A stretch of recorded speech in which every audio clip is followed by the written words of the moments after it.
I've been working on the Stragview work squad for about a year. Working is the best way to make the time go by. At least that's what I thought.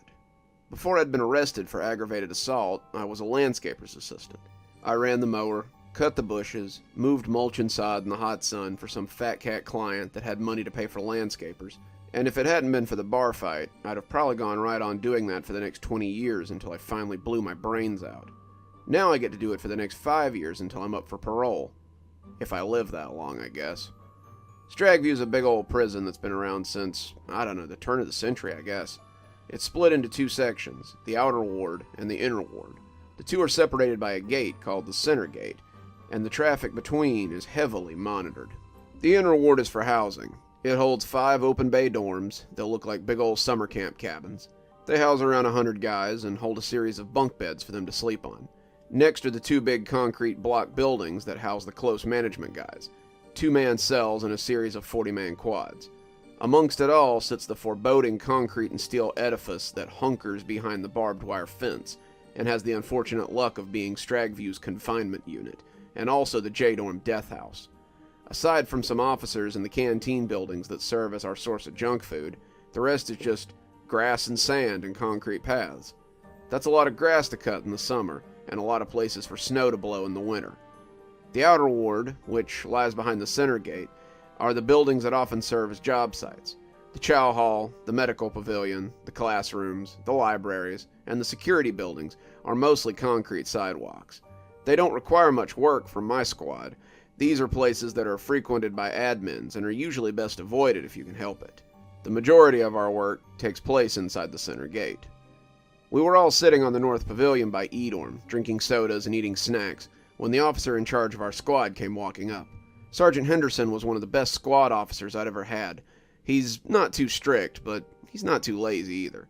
Something which tends to get us yelled at by the major sometimes. He was fair to us, and that made all the difference for men trapped behind the fence. He looked kind of worried as he came towards us, and Darius, one of the other guys on the squad, elbowed me and shook his head. "Sarge don't look happy about something. This does not bode well for us." How right he was. "Listen up, guys. Word from the warden just came down. He wants you guys to clean out the tower before quitting time today." We all groaned. The tower was a crumbling concrete behemoth that stood in the dead center of the inner ward. It had existed since the early days of the prison, but was now a derelict monstrosity that officers used to house broken furniture and old records. The place was also crawling with rats, and they were supposed to be territorial as all hell. Inmates did not stray too close to the tower if they could help it. The rats would pop out and bite your ankles or chase you away if you lingered too long. There were stories of them killing people and dragging the bodies off to be eaten, but that was just talk. Every few months we spread poison around the base of the tower, or sprayed harsh chemicals to keep them from coming out, but that was about all the prison did to curb their advance. No one dared to go inside, and anything that needed to be stored in there was done so before sundown. None of us wanted to go to the tower, but the order had been given, and to refuse would be an easy way to get sent to confinement. We took all due precautions before going inside. The shed we kept our stuff in had thick rubber boots and gloves, ventilators, and leather smocks that we used when hacking down thick weeds or clearing brush that might have snakes in it. The get-up was like to be hot. The tower had no AC after all. By the time Henderson called it quits, we were sure to be covered in sweat and tired to the bone. But at least work squad paid well, $1 an hour up to 12 hours, and we'd be able to buy something nice at the canteen when we were done. The 6 of us trudged off to the tower just before lunch was called. The line of inmates walking to the chow hall jeered at us as we walked. They called us dead men walking and rat chow, as it was pretty obvious where we were going.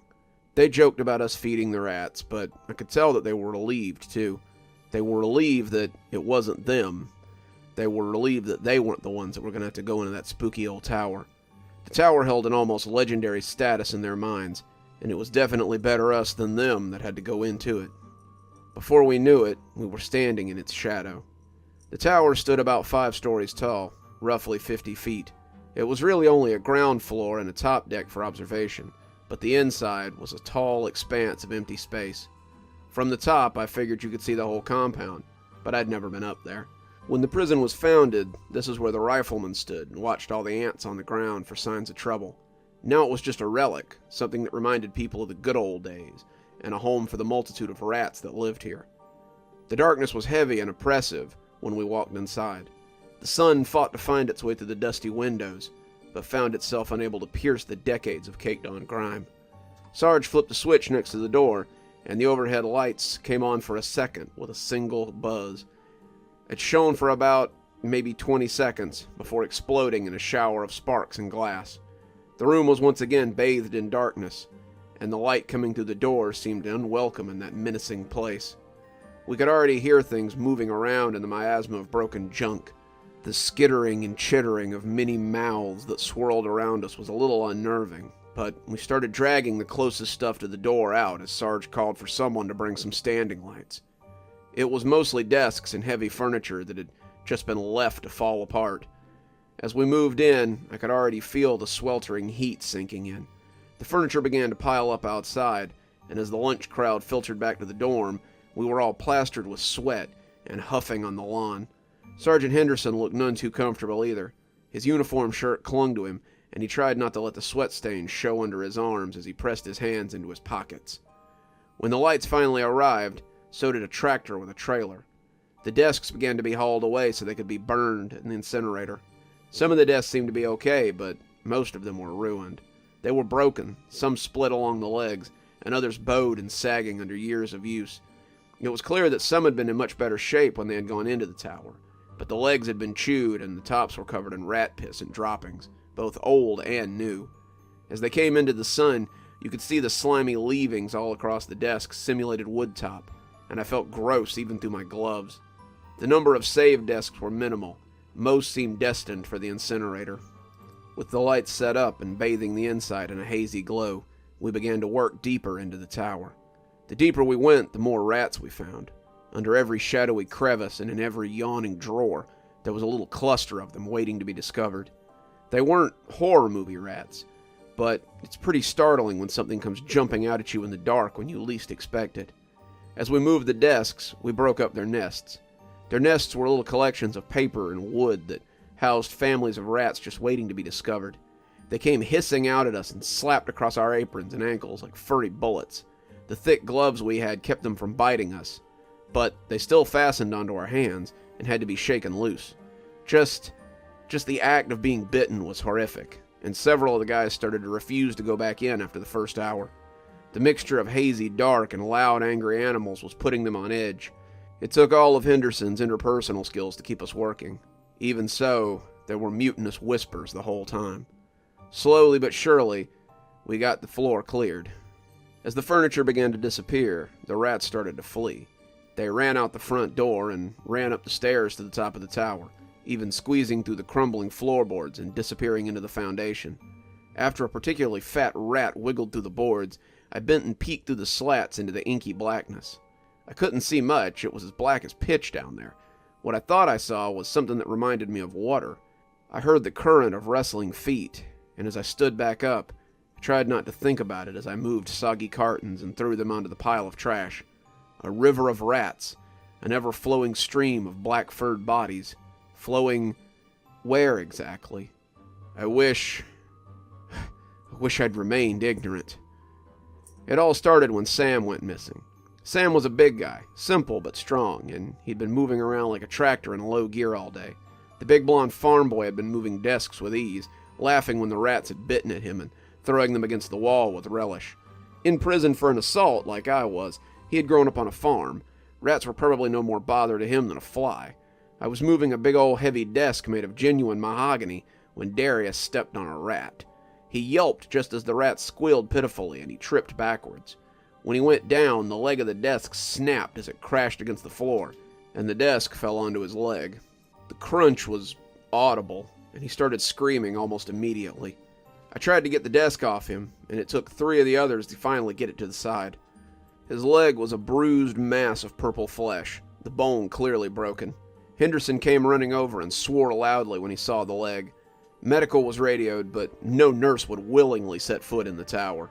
In the end, Wilbur and Reggie lifted him onto an old canvas stretcher that had been pushed into the corner, and they took him to medical, Henderson already in tow. He stopped just long enough to lock the gate and told Clive and I to stay on the lawn until he returned. Then he huffed down the sidewalk as Darius screamed and the other two tried not to jounce him. That left Clive and me standing on the lawn in the tower's shadow, sweltering in the sun as we baked in our leather aprons and rubber gloves. That was when I realized that Sam was missing.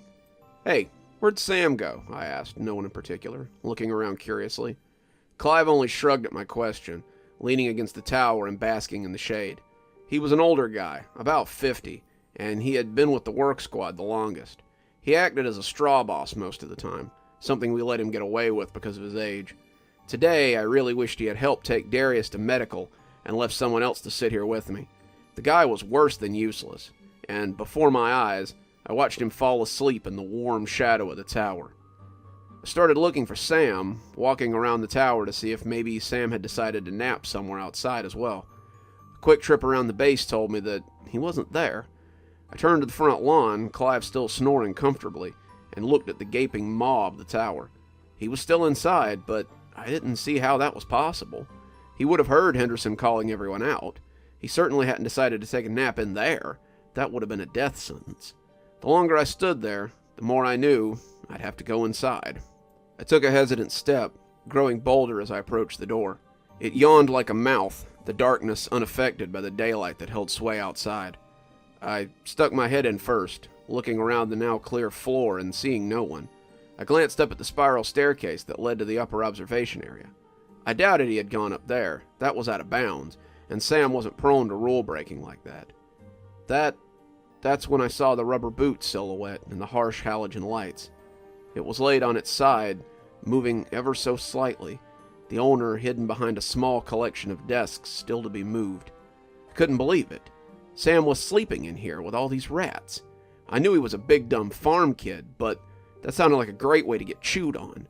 I walked over to the desk, ready to wake him up and drag him out onto the lawn, but I recoiled in horror as I looked over that desk.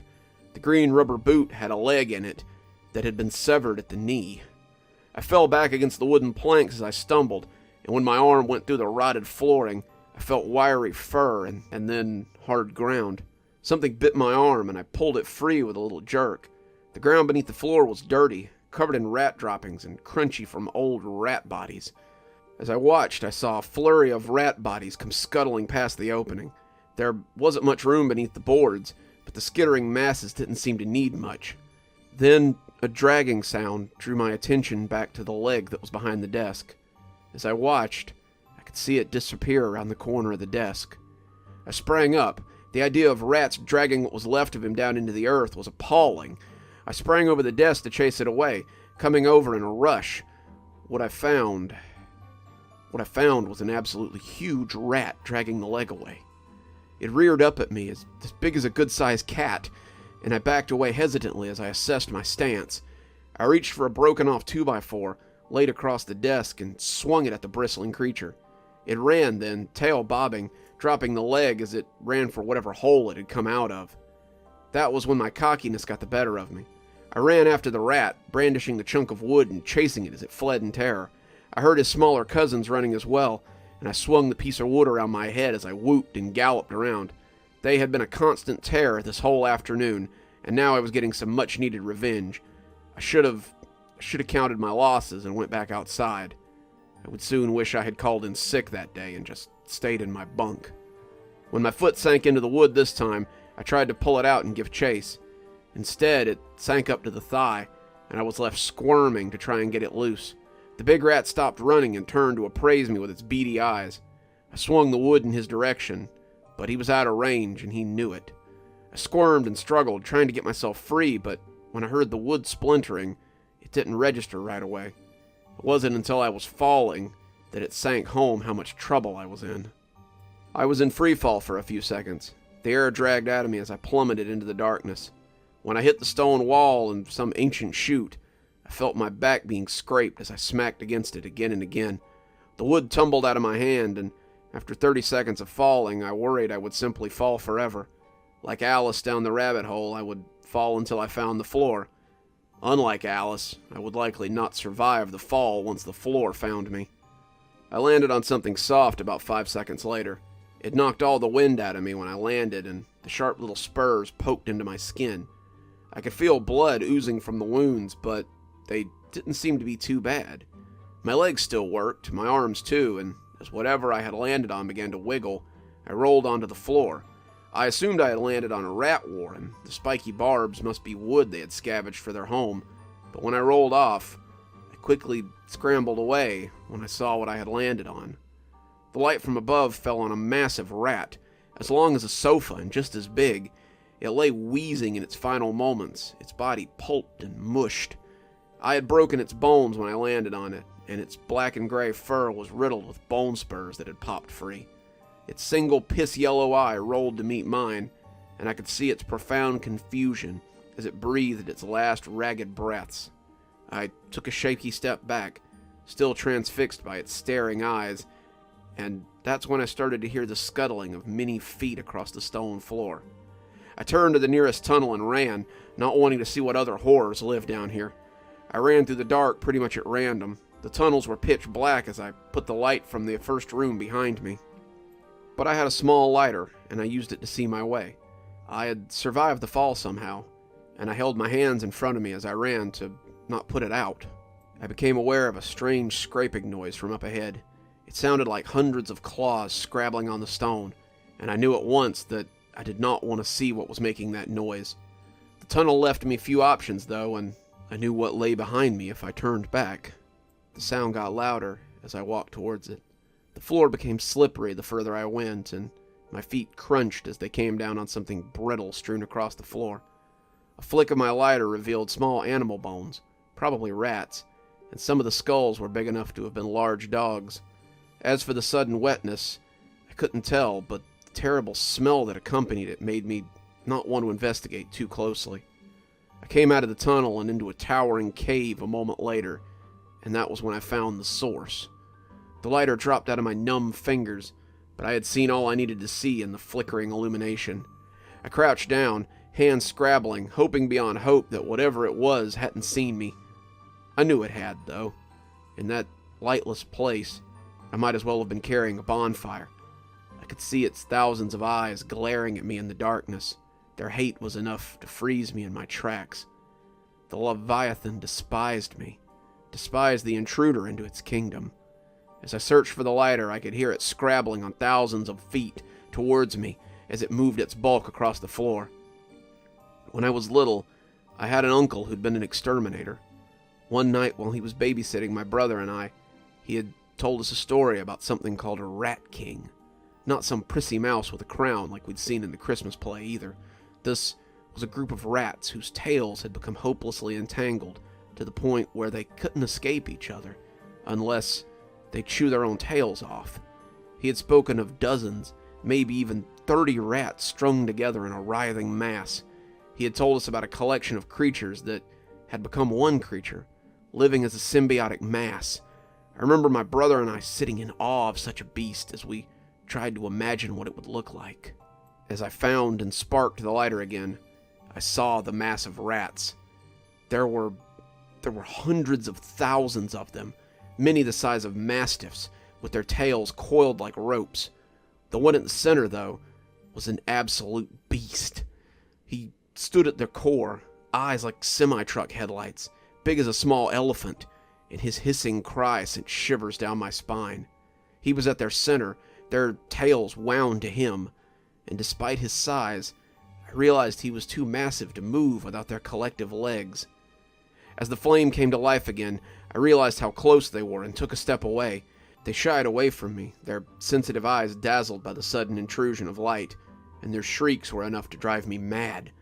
As they fled, backpedaling on their thousands of legs, I caught a glimpse of another tunnel that snaked out from behind them. I didn't know if that tunnel led to freedom or to a fate worse than this, but I didn't care at that moment. As the massive Rat King floundered backwards, I sprinted for the tunnel and didn't look back as I ran through the blackness. I hit a wall, but just rolled and kept running. I knew what was behind me, and it had to be worse than what lay ahead. I was still running when I saw the daylight ahead of me. I had been running flat out for what felt like hours, and as my eyes registered the return of some kind of light, I kept right on running. The air became less oppressive, my eyes adjusting to the light's return, and I stopped suddenly as late afternoon greeted me from the mouth of a small cave. I moved out cautiously, and it was a good thing I did. I was soon looking out over a precipice that looked down into the old gravel pit the prison had operated at some time. I had to be a mile or more outside the fence, bruised and bloody and bone-tired. I considered sleeping there until morning. One look back made me think better of it, though. I climbed to the top of the pit, no easy feat, and walked back to the perimeter fence. A post vehicle stopped me, an old hatchet-faced sergeant pointing his gun at me as I tried to explain what had happened. He zip-tied my hands and put me in the bed of his truck, driving me back to the prison's front gate as he called in to find out some information from the control room. When I was pulled out by a couple of unhappy officers, they led me straight to the security building, saying someone wanted to talk to me. I had expected that I would be punished, that I would be charged with escape, that I would be transferred to another facility or sent to confinement. I never expected to be taken to the warden's office. It was well after dark when they sat me down, but the warden looked resplendent in his usual pinstripe suit and little gold-rimmed glasses. The guards unshackled me as they sat me down and then simply left me alone with him. He slid a cup of something hot to me, and I drank the coffee happily. It tasted heavenly after walking through the cold, and he let me get halfway through the cup before he spoke. The warden was one of the odder characters at Stragview. He had been the warden for as long as anyone could remember. He had a mysterious way about him that made inmates uncomfortable. No inmate wanted to speak with him, not even the new ones, and he had never once been attacked or accosted in the whole time he was with the department. "So, I understand you've had quite a trying day," he said with a smile. I nodded, still sipping at the coffee. "So how is it that you came to be outside the fence?" I told him about my fall through the floor of the tower, how I had seen the rats in the tunnel, how I had run through the tunnels to escape them. I felt my hands shake as I told him, and I was afraid that I might spill the coffee on his carpet. As I spoke, he leaned forward and stared at me over the rims of those gold little glasses. He was interested, very interested, and when I glanced over the part about the Rat King, he leaned back and seemed to look disappointed. "I could give you an extra 5 years for escaping. You know that. An extra 5 years can seem like a lifetime to a man inside." I saw a drop of coffee fall to the carpet and tried to steady my hands. Surely he couldn't give me more time for falling into a hole. "But I'll spare you from such a thing if you answer one question for me. One question, and you may return back to your dorm and serve the rest of your sentence in peace." I looked into his eyes, those strange amber orbs that seemed like no eyes I'd ever seen, waiting for the question. He leaned across the desk, anticipation clear on his face. "Did you see him?" I didn't have to ask who he meant. I nodded. He smiled, and his shark's grin was more unsettling than the giant rat thing had ever been. They took me back to my dorm, and I dropped onto my bunk without a word.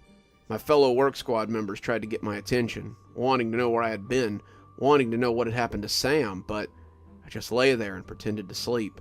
I didn't want to talk to anybody. I didn't want to say anything to anybody. I just wanted to try to forget the horrors I'd seen underground. I started writing this the next day after breakfast, and I'm going to try to get it to my people on the outside. There's something beneath the prison that has to be rooted out.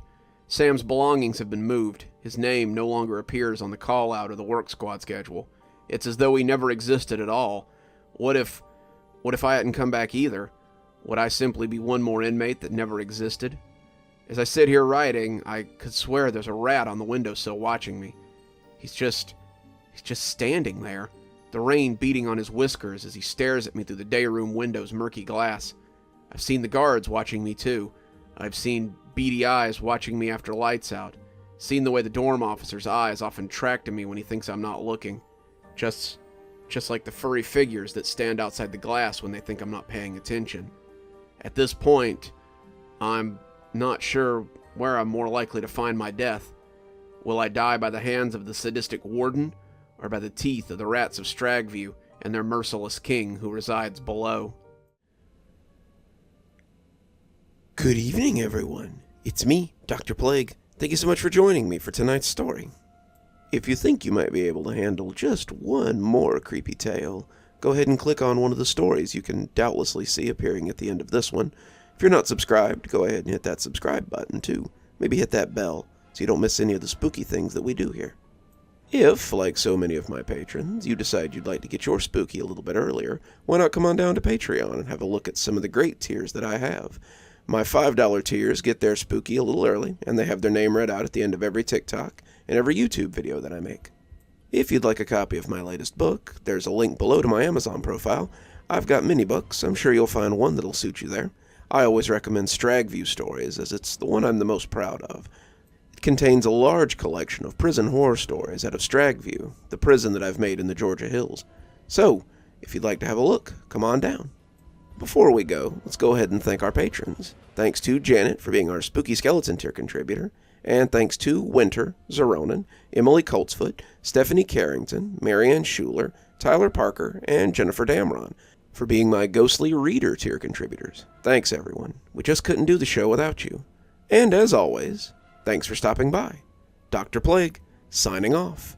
Have a wonderful evening.